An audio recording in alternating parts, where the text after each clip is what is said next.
Hi und herzlich willkommen zu einem neuen Video von uns. Hi! Mal wieder aus Finnland und tatsächlich sogar wieder aus der Region Saimaa. Man muss ein bisschen unterscheiden, es gibt den Saimaa See und die Region Saimaa. Der See liegt natürlich in der Region. Die Region selbst besteht allerdings aus vielen, vielen Seen, also einer gigantischen Seenplatte. Wir sind diesmal nicht da, wo wir beim letzten Mal gewesen sind. Letztes Mal sind wir nämlich an dem Saimaa See oberhalb gestartet und von da aus in die angrenzende nordöstliche Seenplatte gepaddelt. Diesmal befinden wir uns aber zwischen den Nationalparks Linnansaari und Kulovesi, wenn ich das richtig ausspreche. Zwischen den beiden Nationalparks gibt es ein Areal mit vielen Inseln, die sich wohl zum Wildcampen anbieten sollten. Darauf werden wir unseren Fokus legen.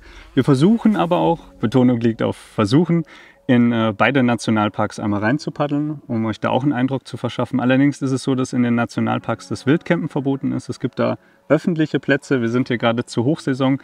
Ich befürchte, dass die oft schnell voll sein werden und das ist nicht so unser Ding. Aber wie gesagt, wir versuchen trotzdem mal reinzupaddeln, dass ihr auch von den beiden Nationalparks, weil die sollen echt wunderschön sein, ein bisschen was mitbekommt. Wir haben für die Tour 7 Tage eingeplant, allerdings haben wir sicherheitshalber mal Essen für 10 Tage mitgenommen, falls es uns hier so gut gefällt, dass wir länger bleiben möchten. In diesem Video wird euch alles erwarten, was ihr von uns gewöhnt seid. Wir werden natürlich diese Region erkunden mit unserem Kanu. Wir werden in der Wildnis leben, in unserem Zelt schlafen, uns frisches Essen zubereiten, haben uns auch schon wieder ein paar sehr leckere Gerichte überlegt. Oh ja. Und wir werden natürlich wieder versuchen, mit unseren Angeln an Fisch zu kommen. Mal gucken, ob das von Erfolg gekrönt sein wird. Wir dürfen jetzt noch den Rest ins Boot laden, paddeln dann direkt los und für euch geht es direkt nach dem Intro los, also bleibt unbedingt dran.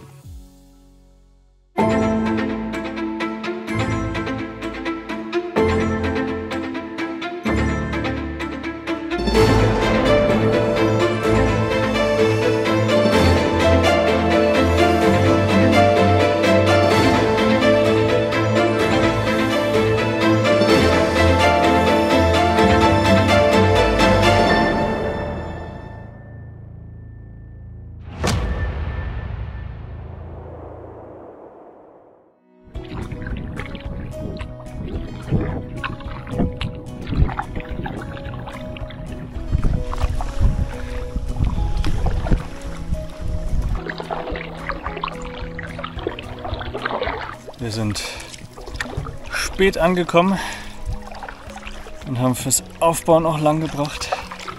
Deswegen haben wir jetzt schon 6 Uhr. Wir werden heute also nicht weit kommen. Vor uns kommen 2 Inseln, die zumindest der Karte nach schon mal in Frage kommen würden. Die gucken wir uns jetzt mal als erstes an.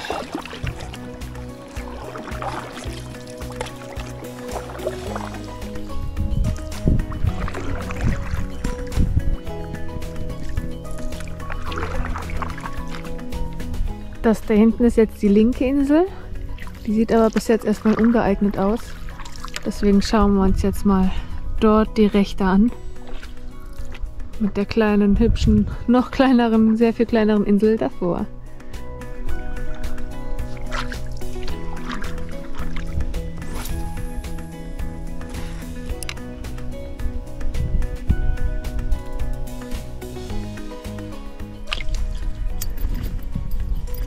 Kleiner, zappliger, quirliger Barsch. Der erste Fisch. Kleiner Mini-Barsch. Der darf wieder ins Wasser. Extra schon einen größeren Spin mitgenommen. Aber wir kennen es vom letzten Jahr, die sind hier echt gierig. Hier scheint ein kleiner Barschschwarm unter uns zu sein. Den zweiten haben wir gar nicht mehr gefilmt. Der ist beim Absinken vom Köder sofort draufgegangen. Aber wo kleine Barsche sind, sind in der Regel auch große Barsche.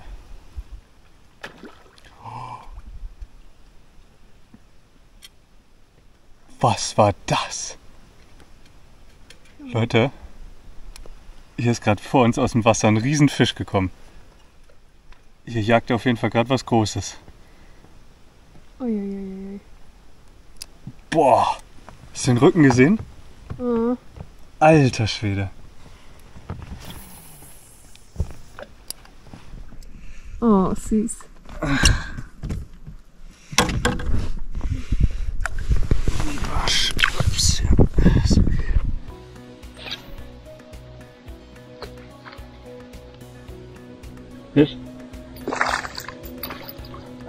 was ist das für ein netterer Barsch? Den großen, der hier gerade hochkommt. Ein dicker Hecht wahrscheinlich, ne? Hast du den Rücken gesehen? Boah. Haben wir gerade in dem Areal da drüben ganz schön viele kleine Barsche rausgeholt. War wohl ein Schwarm. Ist leider nicht die richtigen Köder griffbereit, um mal gezielt auf größere zu fischen. Und wir müssen noch weiter. Aber immerhin schon mal ein paar erste Erfolgserlebnisse. Hier gibt es auf jeden Fall Fisch. Ja, alles andere wäre auch seltsam gewesen. Wir gucken uns jetzt trotzdem noch schnell die Insel an. Wir brauchen auf jeden Fall mal einen Lagerplatz. Und Hunger haben wir beide, ne? Ja. Ja.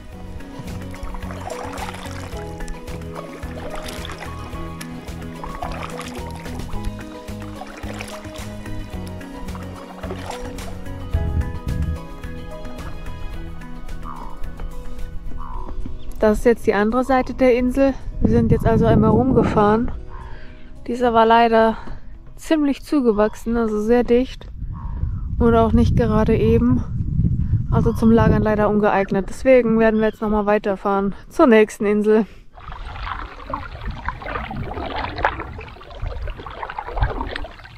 Ich kann nicht widerstehen, hier einmal den Topwater durch.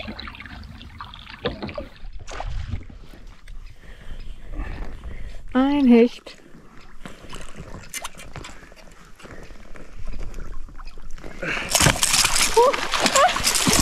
Heidenei. Hast du ihn? Ja. Sehr gut. So. Der darf wieder rein. Cool. Schön. Guter erster Tag, ne? Ja, fängt gut an.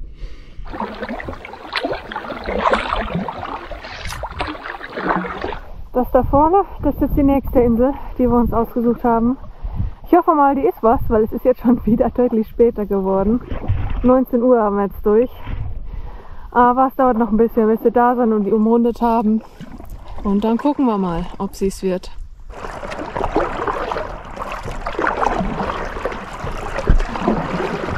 So, das ist die Seite, auf die wir gerade drauf zugefahren sind. Da drüben sieht es so ein bisschen flacher aus. Die Bäume stehen noch nicht so dicht. Aber hier sieht es schon wieder sehr dicht bewuchert aus. Wir fahren jetzt einmal links rum, gucken sie uns von der anderen Seite an. Und dann werden wir wahrscheinlich versuchen, da irgendwo mal anzulanden, wenn sonst sich nichts Besseres bietet.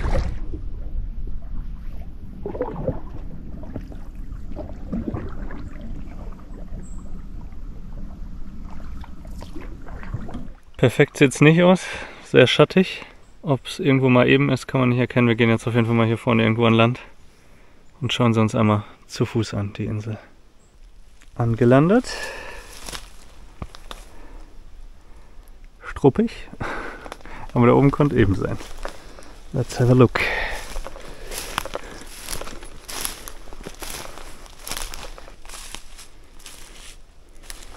Sieht interessant aus. Ja.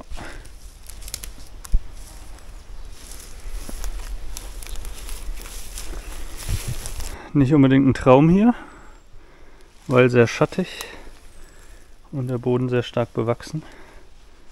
Die Insel hat zwar einige ebenen Stellen, aber hier stehen jede Menge tote Bäume und auch ein paar richtig große. Und da ist es gar nicht so einfach, Platz zu finden, der eben ist, an dem man aber nachts nicht von dem Baum erschlagen werden kann. Und deswegen werden wir uns jetzt wohl mit dem hier zufrieden geben. Es ist auch nicht wirklich nicht mehr früh, ganz im Gegenteil. Schon spät, wir müssen noch essen, wir müssen noch aufbauen. Und ja, dann paddeln wir morgen weiter in der Hoffnung, dass wir dann eine schönere Insel finden.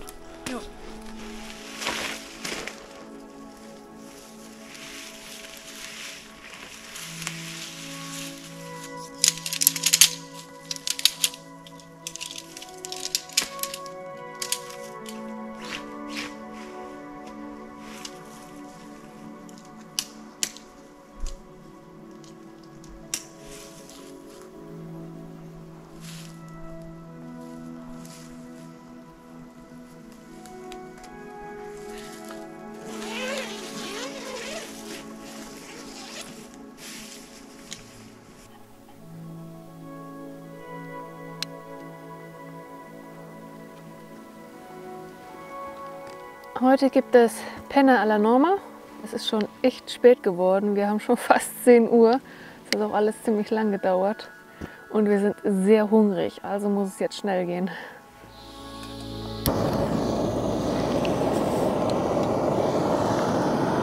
Als erstes kochen wir das Nudelwasser.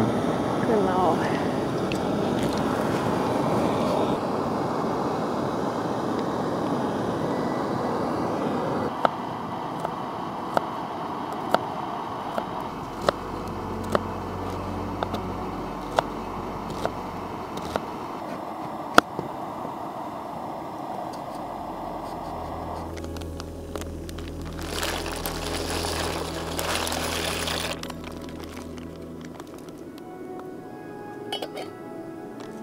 Gebraten werden jetzt Zwiebeln, Knoblauch und Aubergine.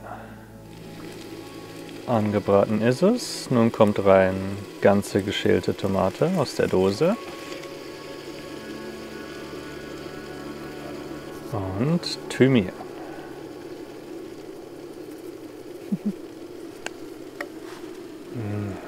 Das duftet gut.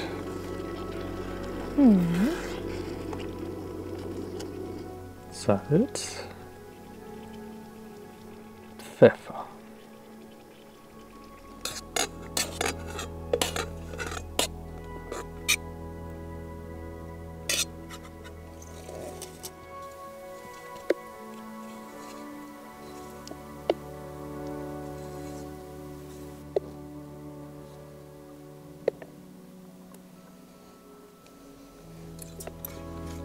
Oben drauf kommt jetzt noch Ricotta-Käse. Das kleines Topping.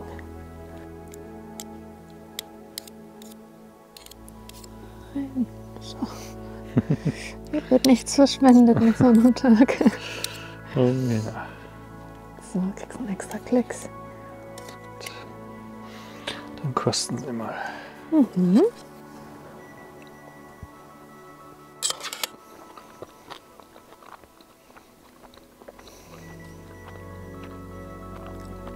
Ja, lecker. Sehr gut.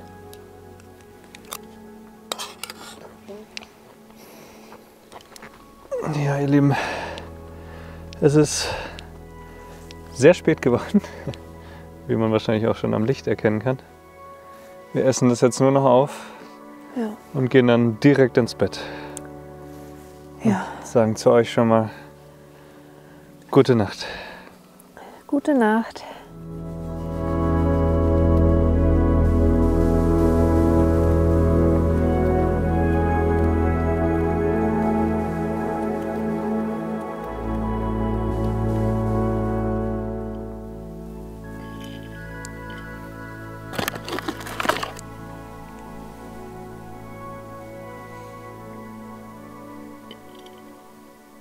Guten Morgen, hier an Tag 2 unserer Reise in Salma. Wie ihr gesehen habt, machen wir uns gleich erstmal einen Kaffee und danach bauen wir ab und machen uns weiter auf den Weg. Der gestrige Tag war cool, besonders was das Angeln anging, muss man sagen. Also so viel Glück hatten wir noch nie. 5 Barsche, 1 Hecht. Der Hecht war mal wieder, ist mir heute Morgen erst aufgefallen, beim ersten Wurf. Stimmt. Deswegen habt ihr den Wurf auch nicht gesehen, weil ich einfach nur gesagt habe, oh, das ist ein Schilffeld, wir wollten eigentlich weiter paddeln, da eigentlich gar nicht angeln. Und dann habe ich zu Christine gesagt, nee, ich kann nicht widerstehen, ich muss einmal kurz den Topwater da durchkurbeln. Und sofort beim ersten Wurf ging der drauf. Ihr habt den Hecht ja dann auch noch gesehen. Das war sehr, sehr cool. Ansonsten muss man sagen, war der Tag sehr anstrengend. Muss man sagen, was man jetzt hier nicht sieht, wir haben vorher auch schon eine 2-Tagestour gemacht, aus der ausnahmsweise mal kein Video wird. Ich hoffe, ihr seht es uns nach. Von der sind wir noch ganz schön erschöpft, weil wir von da aus wirklich auch nur hierher gefahren sind. Gestern dann noch sehr lange nach einem Stellplatz fürs Auto gesucht haben. Das Gar nicht so einfach. gar nicht so einfach, ja. Damit verbunden war immer wieder mal irgendwelche Feldwege reinzulaufen, zu joggen und vor die Tour losgegangen. Das waren wir eigentlich schon ziemlich platt. Und gestern habt ihr ja auch gesehen, dass es dann sehr spät geworden. Deswegen sind wir schon ganz schön groggy. Heute aber wieder ein bisschen erholter, gut geschlafen, vom Essen gut erholt. Der Kaffee wird gleich auch seinen Part tun. Und dann paddeln wir mal frisch und motiviert weiter. Auch nochmal in eine etwas schönere Gegend, denken wir, weil hier schon noch recht viel los. Ne? Also viele Motorboote, Vorne sind auch ein paar Hütten. Und ja, wir gucken mal, ob wir heute in das eine Naturreservat, das obere, das, wie heißt das? Kulovesi, glaube ich. Kulovesi, reinkommen. Ja. Und ja, da dann vielleicht auch noch ein bisschen mehr Wildnis finden. In dem Sinne, legen wir los. Jawohl. Irgendwie haben wir uns jetzt doch bei allem sehr, sehr viel Zeit gelassen. Und es ist schon wieder deutlich später geworden als geplant. Aber na gut, soll ja auch irgendwie sowas wie Urlaub sein. Das Lager ist jetzt aber abgebaut. Die letzten Sachen müssen noch zum Boot getragen werden. Das ist aber schon größtenteils beladen. Und dann fahren wir los.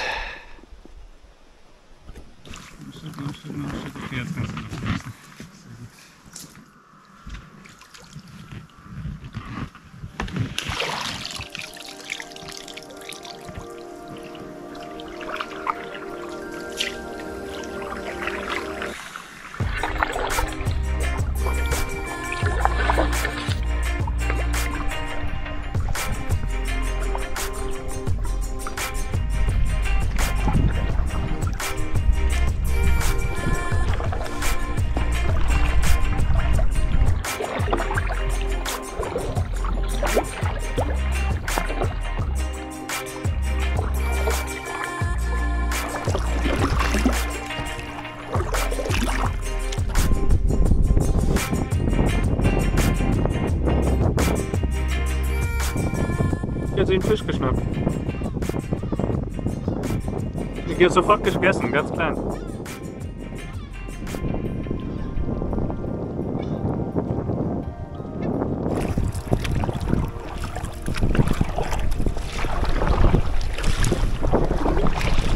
Wind von schräg hinten ist immer am schwierigsten, die Spur zu halten. Wird aber bestimmt gleich besser, sobald wir in dieser Schneise sind. Ja, stimmt. Dann könnte er von hinten direkt kommen, ne? Ja.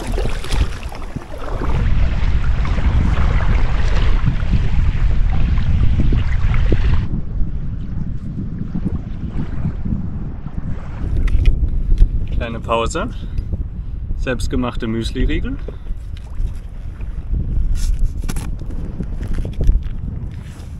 Okay. Sesam.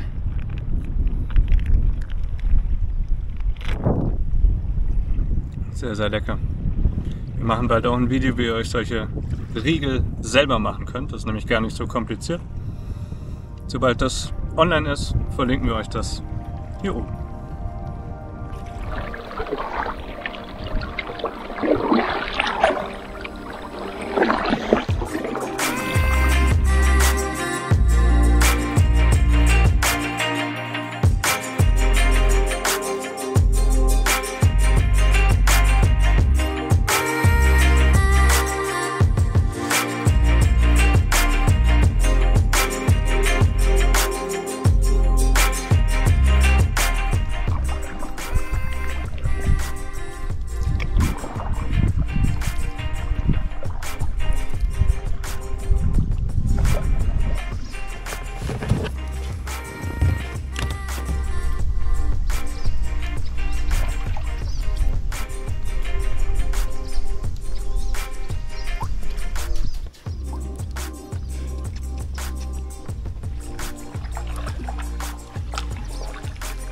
Das passt. Wir dürfen jetzt nur nicht weiter zu deiner Richtung. Das heißt Vollgas bei dir.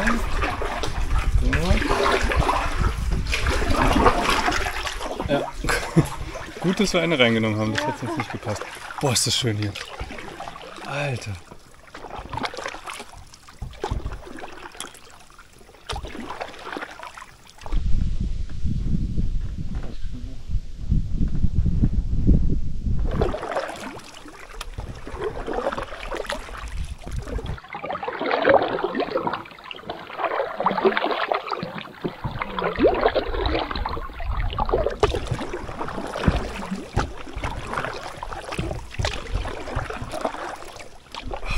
Schön.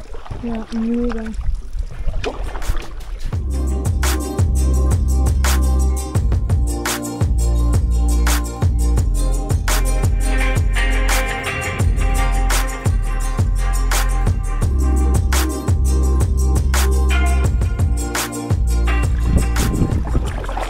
Paddeln jetzt hier langsam in das Naturreservat rein.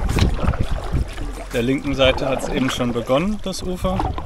Rechts müsste jetzt auch schon angefangen haben, ne? Ja, genau. Ja. Das heißt, jetzt ist man hier ein bisschen eingeschränkter, was man darf. Wildcampen ist nicht erlaubt. Da, wo wir lang paddeln, gibt es 2 offizielle Feuerstellen. Wir haben das so verstanden, dass man an den Feuerstellen dann auch übernachten darf. Wir sind dadurch, dass wir so spät losgekommen sind, allerdings jetzt natürlich auch spät dran. Also wir befürchten, dass die schon belegt sein werden. Und dann würden wir noch mal ein Stückchen weiter westlich aus dem Naturreservat wieder raus, ne? Genau. Da kommen dann wieder Inseln. Da sie nicht in dem Naturreservat liegen, darf man dann da auch wieder wild campen. So oder so, es wird heute leider schon wieder spät.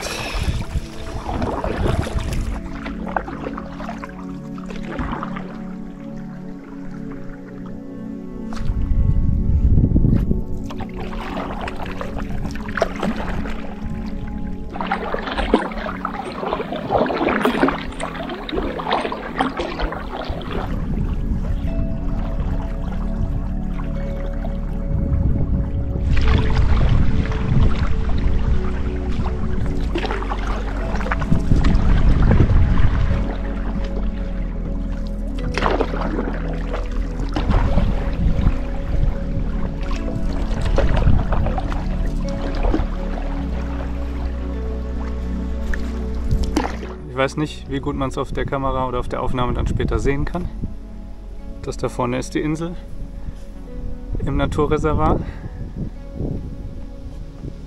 Da wäre eine von den Stellen. Da liegen schon ganz viele Boote und stehen auch schon Zelte. Selbst weiter rechts, wo eigentlich gar keine offizielle Stelle mehr ist, liegen sie auch schon.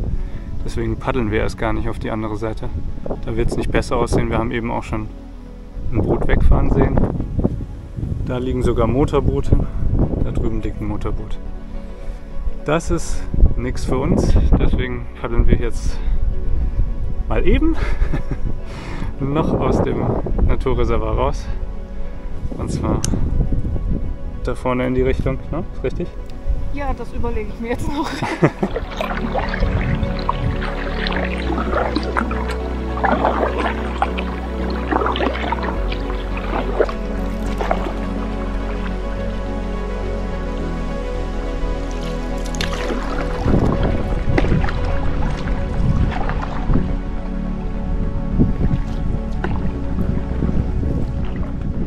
Da vorne, das ist die Insel, die wir uns jetzt als nächstes ausgesucht haben. Die gucken wir uns mal an. Das ist jetzt die Insel. Dahinter ist so eine kleine Vorinsel. Die umrunden wir jetzt einmal, da fahren wir hinter.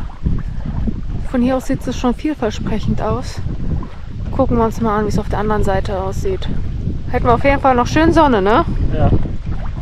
Ja, die Insel wäre zum Lagern. So wie es von hier aussieht, perfekt. Aber da vorne steht ein kleines weißes Schild mit einem Streichholz durchgestrichen. Und laut Google bedeutet das, dass hier Feuer in sämtlicher Form verboten ist. Also nicht nur offenes Feuer, sondern auch der Gaskocher, den man eigentlich überall benutzen darf. Also dass wir uns hier kein Essen machen können. Was nach dem langen Tag nicht besonders gut wäre. Deswegen dürfen wir nochmal weiter paddeln. Da vorne nochmal vorbei, ob da noch irgendwas kommt. Aber ich würde sagen, wenn da nichts kommt, gehen wir trotzdem hier hin, essen heute irgendwie Müsli oder sowas und machen uns das Essen für heute irgendwann morgen Mittag unterwegs oder so.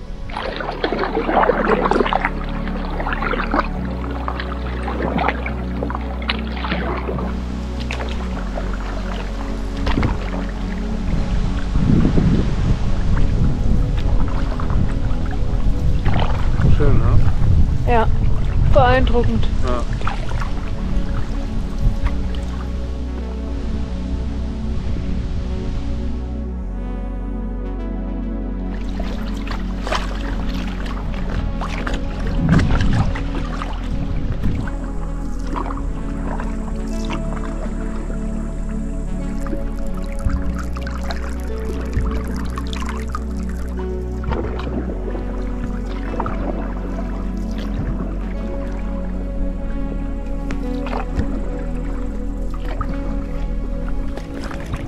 es dann doch ganz anders gemacht und sind dann einfach mal 1,5 Stunden weiter gepaddelt. Dementsprechend spät haben wir es jetzt. Da vorne, ich zeige es euch gleich, kommt eine Insel, auf die, so viel kann man schon mal sagen, immerhin die Sonne drauf steht. Und egal wie die aussieht, auf der werden wir jetzt lagern. Denn wir haben 9 Uhr. Hunger, Durst, ich muss pipi, wir brauchen eine Insel. Das da ist sie, schön aussehen tut sie schon mal. Ich denke mal, wir werden direkt hier vorne irgendwo an Land gehen. Gucken wir uns schnell zu Fuß an. Komme, was da wolle, war gut. Auf der Insel stand eine Hütte. Das konnte man auf der Karte leider nicht sehen. Jetzt ist es noch mal später. Wir sind, oh, hier wird was gefressen. Auf einer anderen Insel. Das muss ich euch noch zeigen. Moment. Skelett.